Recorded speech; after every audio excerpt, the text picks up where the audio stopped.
خسته ای تو؟ چرا خاموش و امروز نشسته ای تو؟ لب بسته ای تو یا خسته ای تو؟ چرا خاموش و امروز نشسته ای تو؟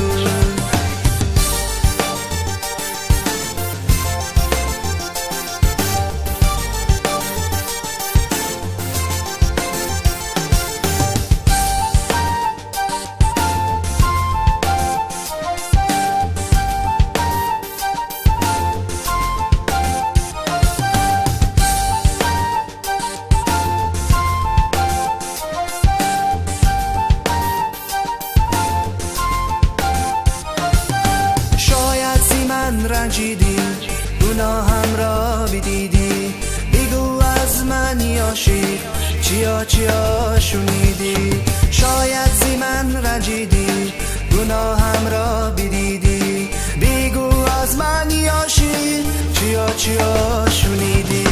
لب بسته ای تو یا خسته ای تو؟ چرا خاموش و امروز نشسته ای تو؟ لب بسته ای تو یا خسته ای تو؟ چرا خاموش و امروز نشسته ای تو؟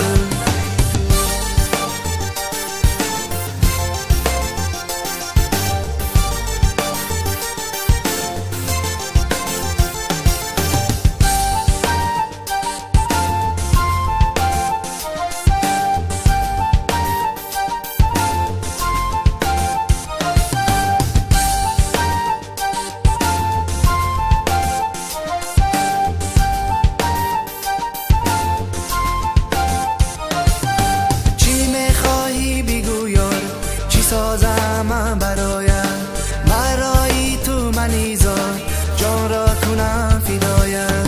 چی میخواهی بگو یار، چی سازم برای تو من ایزار جان را کنم فدایت. لب بسته ای تو یا خسته ای تو؟ چرا خاموش و امروز نشسته ای تو؟ لب بسته ای تو یا خسته ای تو؟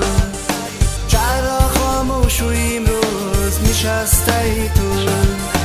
لب بسته ای تو یا خسته ای تو؟